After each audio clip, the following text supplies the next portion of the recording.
Lalagay po tayo ngayon ng net para magalaga tayo ng rito, mga pato. Yan.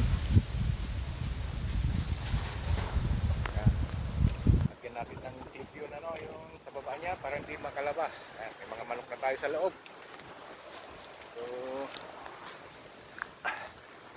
ito yung natin ngayon, project natin para lagyan natin ng mga pato, bengala, pabo.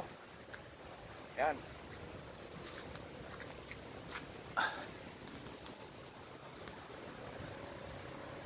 Ikutin natin para tingnan natin ngayon yung meron pa pala rito isa. Ayan. Ito po ang ating pinagkalibangan ngayong weekends, ha? So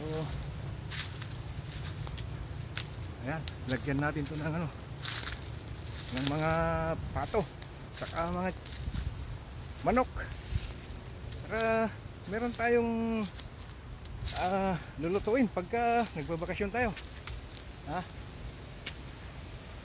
Ayan. Tatapos ko mamaya ito gandun, ha? Ayan.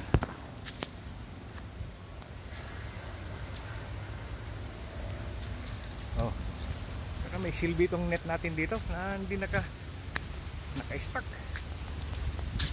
Oh.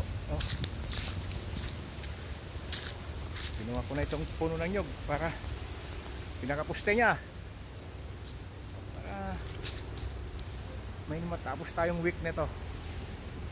So, lagyan natin ito ng pato, bengala, pabo. Bahala na kung ano yung mga maisip natin lagay rito. Hindi lang tayo fisherman. Hindi lang tayo fisherman. Kuwan pa tayo. Anong tawag dito? Poultry din tayo. Magpo-poultry tayo rito. Lagyan natin ng mga livestock ng pato, manok, bengala. Pwede ring itik. Medyo maluwag tong area natin, ha?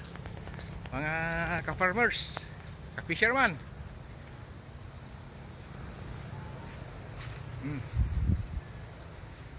So, okay, thank you for watching my short video.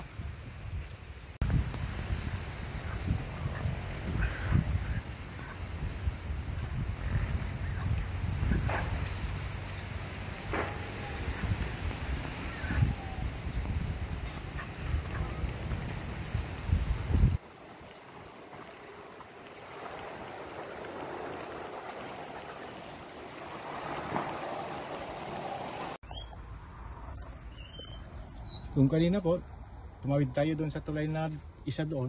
Ngayon, tatawid naman tayo dito sa kabila. Ito. Para malibot po natin ang ating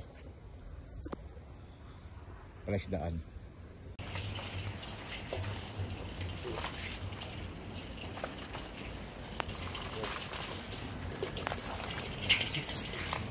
Hindi mo dadakdag lang Nataban sa mata na may ipit.